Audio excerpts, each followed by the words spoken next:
You're not afraid of conflict. You're afraid of losing the role of the kind one you've been wearing your whole life. There's a truth you've never named. You're not inherently gentle. You're just someone who learned to submit to survive, even when that submission has been slowly killing parts of your inner self. When did you start living as if every burst of anger was a mistake? When did you begin turning every disagreement into an apology? You've moved through your life as if walking through someone else's house, carefully, quietly, not leaving a trace. You don't want anyone to feel uncomfortable. You don't want anyone to leave. And because of that, you've never truly shown up. You've been living on a map drawn by someone else. And every time you've tried to step beyond the border, a voice in your head whispers, "That's wrong. You can't." That is the boundary of a self edited to fit. But you were not born to fit in.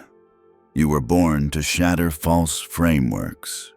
Friedrich Nietzsche once said, "I don't fear being misunderstood.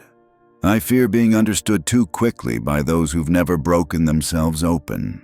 In this video, you won't be taught how to communicate gently or how to resolve conflict politely. I won't show you how to be more agreeable. I'll show you this. If you're still afraid of confrontation, you're still a domesticated version of yourself, not the real you. And you'll understand, freedom doesn't lie in comfort. It lies in the right to revolt, without needing to apologize.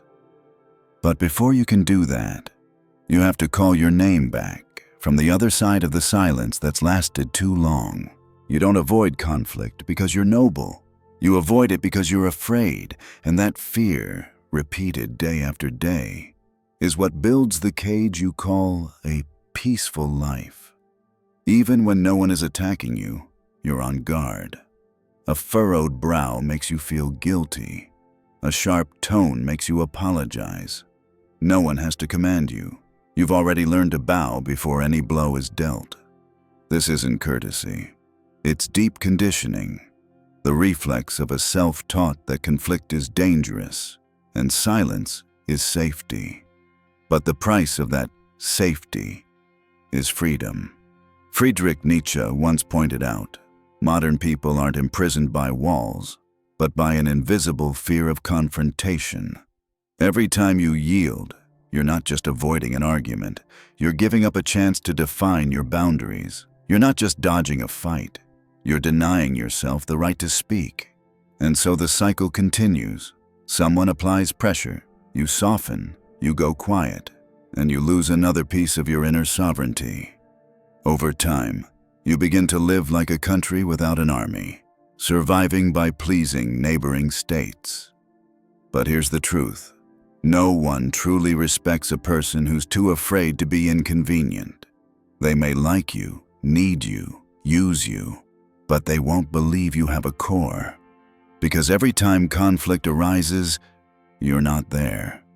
You withdraw, you compromise, you bend your words to suit the listener, and then you label yourself the mature one who knows how to stay calm.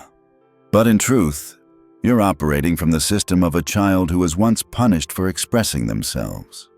That child was never taught this. Conflict is not a breakdown. It's a necessary part of defining who you are. Without conflict, you never know where you end and others begin. Without disagreement, you never find your place. And the more you avoid, the more invisible you become in your own story. Those who fear conflict will always be hostages in someone else's psychological space. They don't live by their values. They live by calculation. Is this person okay? Are they mad? What should I say to keep the peace? But freedom doesn't function on the principle of making sure no one gets upset. Freedom begins the moment you're strong enough to let others get upset without betraying yourself. And if you don't step out of that reflex loop, you'll spend your entire life as an unpaid mediator, protecting others' comfort while your inner world quietly fractures. No one is forbidding you from living authentically, but you've feared the cost so much, You never stop to ask, Seti, what freedom do I still have left to lose? Nietzsche never championed peace. He believed in the power of collision, of conflict, of deliberate explosion, because that is where the true self is forged. In a world that worships pleasantness, he emerged like a philosophical blade, reminding us that no real freedom is ever born from prolonged harmony. Every free individual has walked through a period of intense confrontation against others, against their old value systems and the fragile parts of themselves. If you are living while avoiding all conflict, you are not free. You are merely the product of a society that wants you tame, a society that manufactures well-adjusted individuals who never get to live as themselves. Nietzsche called this the morality of the slave, a morality born from fear, from the need to be accepted, from the craving to appease stronger forces. And the irony is this: the more you avoid conflict to be loved, the more you lose the very thing that earns others' respect. Look closely. The people you most admire are not those who are always agreeable. They are those who hold their voice steady, even when it causes turbulence, who maintain their boundaries, even when misunderstood. They don't live for consensus. They live to carry out what's true to their being. Nietzsche didn't want you to become a meaningless rebel. He didn't glorify discord to indulge a restless ego. What he pointed to was conscious conflict, the kind where you stare into the zones you've always avoided and redraw your right to exist. Conflict, when led by self-awareness, is no longer destructive. It is the beginning of construction.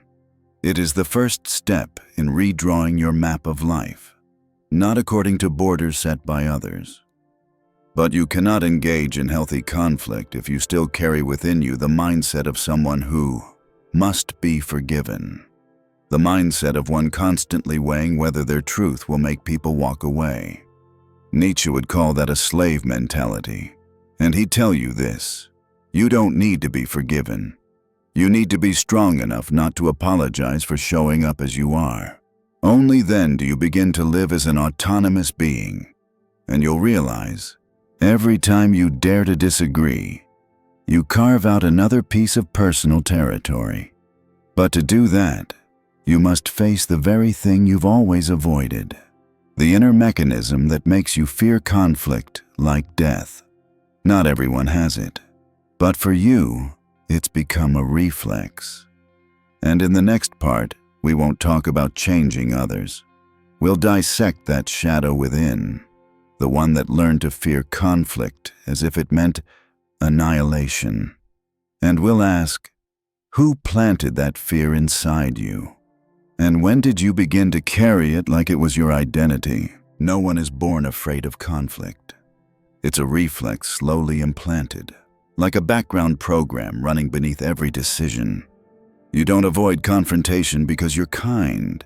You avoid it because deep in your psyche, you were once punished for showing up as your real self. Maybe you don't remember, but your body does. You spoke back and were called disrespectful.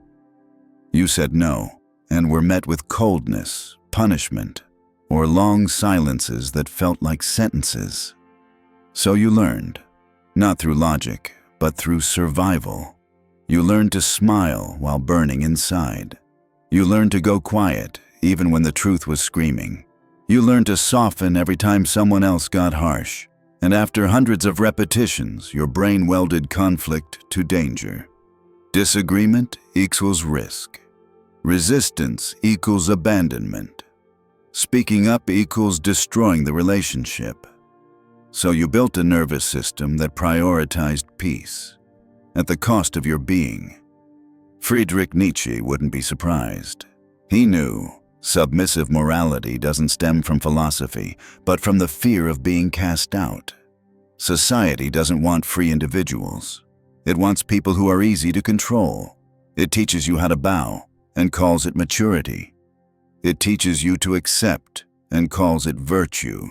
And you, so eager to be praised as polite, composed, well-behaved, signed an unspoken contract to abandon your inner fire in exchange for an outer mask of decency. But Nietzsche would ask, is the praise worth it if it costs you a part of your truth? And here's the dangerous part of fearing conflict. It becomes automatic. You don't even think anymore. Your brain retreats at the first sign of tension. You become the peacemaker before knowing who's right. You yield before asking if you should. You apologize because someone's upset, not because you did wrong. It's no longer a choice. It's a loop. And like every psychological loop, it has an origin. A child inside you once felt that disagreement meant absolute danger, and no one ever helped that child handle the fear. No one ever said, disagreement is not destruction. Conflict is not failure. Anger does not mean the end of love. Without those words, you grew up in a false threat zone, where every disagreement felt like a red alert. So you became the spineless man, not because you're weak, but because inside you, the moral map was designed to dodge other people's anger at all costs. But in doing so, you no longer own your life. You live inside the emotional maps of others, pulled, shaped, adjusted, and still believing you're making your own choices. Nietzsche wouldn't comfort you out of this. He'd throw a question straight into your chest. If you fear conflict this much, then who are you when anger arrives? And the next part won't answer with theory. We'll step into an image, a moment, where you'll see yourself. The first time you chose silence over truth. And you'll realize, from that moment on, you stopped writing your own life's map. You've only been trying not to cross anyone else's. You're standing in a long hallway with no walls, no destination, only a trail of white arrows painted on the ground. Dull, chalky lines stretching like a spine beneath your feet. On each painted section, faded messages whisper, "Go this way to avoid trouble. Don't turn left, it leads to conflict. Raise your head too high and they'll resent you." You keep walking. Not because you believe in the signs, but because you followed them for so long, you've forgotten another path exists. Every time you slow down, the air thickens like water. Every time you consider turning back, a sound echoes, not loud, but sharp enough to stir memory. The time you spoke up and were abandoned. The time you shared your truth and were labeled difficult. The time you got angry and were left behind. Since then, every urge to resist has been buried before it could take shape. You've learned to live like a citizen in a city designed by someone else. Every street is named after politeness. Every corner marked with warnings. Don't make waves. No one forces you. But you understand, any step outside this map will cost you guilt. And you're too tired to owe anyone more. At the center of that city is a roundabout. No name, no exit. You've passed it 100 times. Every conversation where you stayed silent to keep the peace. Every agreement made is just to avoid displeasing someone. Every moment you swallowed your anger like a child once scolded for being too sensitive. And so the loop continues. No one tells you to be quiet. But you know, if you say something different, you'll risk losing the calm you fought to collect. You'd rather sacrifice your voice than face the terrain no one has mapped. A land where there may be conflict, loss, someone's anger, but also the only place where a free self can rise without bowing. Nietzsche once said, "He who is unwilling to be inconvenient will forever be a tool in another's hand." You look down. The old footprints are gone. Only painted arrows remain, guidelines for how to exist without making noise. But now, a question begins to form. Not sharp, not complete, but persistent, like a crack splitting stone from beneath. If I no longer feared someone else's anger, where would I go? And the next part. There are no signs, only a slash from Nietzsche, cleaving through every illusion of safety. So, you stop and realize that the map was never yours. You only learned to read it, so they wouldn't cast you out. But freedom doesn't come from reading the map correctly. It begins the moment you throw it down. You're not afraid of someone getting angry. You're afraid of no longer being seen as the nice one in their eyes. And that is the real problem. You've built your entire self-image on harmony, so much so that you no longer dare to show up with sharp edges. You tell yourself, I just want everything to be peaceful. But Nietzsche would slice through that illusion in a single stroke. You don't want peace. You just fear that conflict will expose the weakness you've been trying to hide. Turns out, what you avoid isn't disagreement. It's the fear of no longer being liked. Turns out, you don't avoid arguments to preserve connection, but to preserve the persona of the good one you created to survive. But you can't be free if you're still enslaved to an image. And Nietzsche won't let you hide behind the word kindness. He'll name it for what it is: domestication, the gradual erasure of boundaries, agreement as a reflex, bowing without a reason. And the tragedy is, the more agreeable you become, the more invisible you are. People may say you're a wonderful person, but no one truly knows what you want, because you've never dared to show them. You've shrunk yourself to fit inside others' comfort and called it being reasonable. You've smoothed every rough edge and took pride in being mature. But you're not a stone to be polished. You are a living being with fire, with shadows, with moments where you want to slam the table and say, I don't agree. If you've never said that, you're not living. You're being used. And if you find yourself being crossed, manipulated, judged, maybe it's not because people are cruel. Maybe it's because you're too predictable. A person who always avoids conflict is a person who lets others chart the path. A person who won't push back is a person who will always be pulled along. You think you're building peace, but you're unconsciously setting the table for manipulation.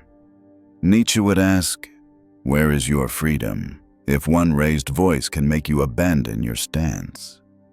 And he wouldn't let you excuse it with your past. He'd say, if you're awake enough to notice it, you're awake enough to choose differently. You're no longer a child needing someone else's love to survive.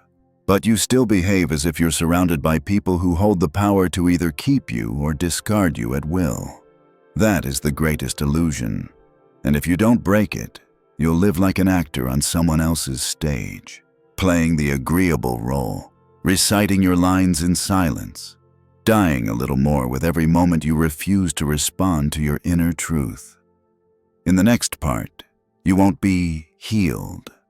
You'll be summoned back toward the voice you buried the deepest, the first no you ever wanted to say but left behind, sitting silent in your chest.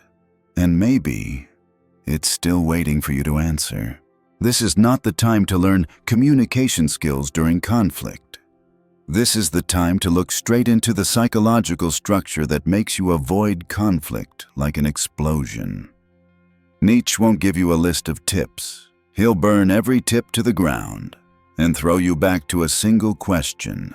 How many times have you betrayed your truth just to maintain a surface image? And the answer isn't in your thoughts. It's in your body. Let me be direct. If you truly want to step out of the realm of submission, you must begin with one simple act, so symbolic it borders on sacred. Say no. Once. Exactly when you're most afraid. No explanations, no softening, no polite tone to help others receive it better. Just say, I don't agree. Then stay silent. You'll feel your entire body tense. You'll hear the screams inside. I'm going to lose them. They'll be angry. I'm being selfish. And that is the child who was once abandoned for daring to be real. But this time, you don't run. You stay. You let their anger arrive. You let them misunderstand. You let the air get heavy. You don't control it. You don't fix it. You don't soften it. And in that chaos, you'll discover you're still there. Not shattered. Not collapsed. Not turned to ash like you feared. That is the first test of freedom. Can you afford to cause discomfort without erasing yourself from this world? After that first moment, try another act. Write down the names of those you've always feared to disagree with. Not to send, not to confront, but to see which parts of your inner map were shaped around whom. There are people you've never dared to push back against. Situations where you always pulled back midway. Kinds of anger you've never allowed yourself to feel. That's where you're stuck. Not in relationships, but in the framework you built just to avoid upsetting others. Nietzsche would call this voluntary chains. Shackles that don't even require a lock. They just need your continued fear. So try, just once, to sit in front of someone you've always been afraid to upset, and hold your silence when the truth inside you wants to erupt into an apologetic backpedal. Don't apologize if you're not wrong. Don't nod if you're unsure. Don't shrink yourself just to keep someone else at ease. Let yourself become the necessary tension so boundaries can be drawn. Don't run anymore. You've spent too long in the role of the peacemaker. It's time to become someone with territory. And you'll see, the world doesn't collapse when you stop apologizing for your feelings. The ones who truly stay will learn to stand next to you, even when you don't please them. But those who only stay when you have no opinion, they've never really seen the real you, and they are not worth holding your comfort hostage. In the next part, you won't be asked again. You'll be forced to choose.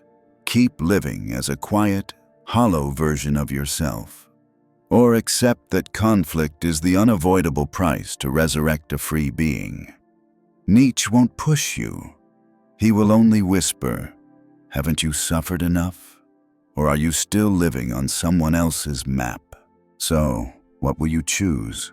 To keep living as someone so nice that you no longer have boundaries? Or to dare to become a person who may cause discomfort, just to hold on to what's true? You already know your first instinct when someone gets upset. It's to retreat, to soothe, to edit your words so no one feels uneasy. But when was the last time you stayed with your anger? Do you remember the first time you wanted to push back, but swallowed it down instead? Do you remember the cold look someone gave you after you spoke your real thoughts? And after that, you stopped speaking up, not because you were wrong, but because you were afraid of no longer being allowed to stay. But Nietzsche would ask, do you truly want freedom? Or do you just want to be kept around for your sweetness? Don't answer too fast. Just be silent. And look directly at the one sitting inside you, the one who never dared say no out of fear of being left behind. Today, can you sit with him without running, without explaining, without rationalizing? Just admit it. You've spent too long trying not to hurt anyone, that you've disappeared in the process, and maybe that pain has lasted long enough to be called awakening. But you are the only one who can decide. Will you keep apologizing or finally start living? You've lived too long as a keeper of peace, without realizing that you are the first unrest that needs to be set free. You've called it calmness, self-control, civilized behavior. But Nietzsche would look you in the eye and say, you are not in control. You are being controlled by your fear of triggering others. And if that's true, then you are not the master of yourself. Anyone can make you shrink, just with a disapproving glance, a sharp remark, a calculated silence. You call it communication, but in truth, it's a form of manipulation. Because you no longer protect your boundaries. You protect your likability. You no longer live to express the truth. You live to avoid awkwardness.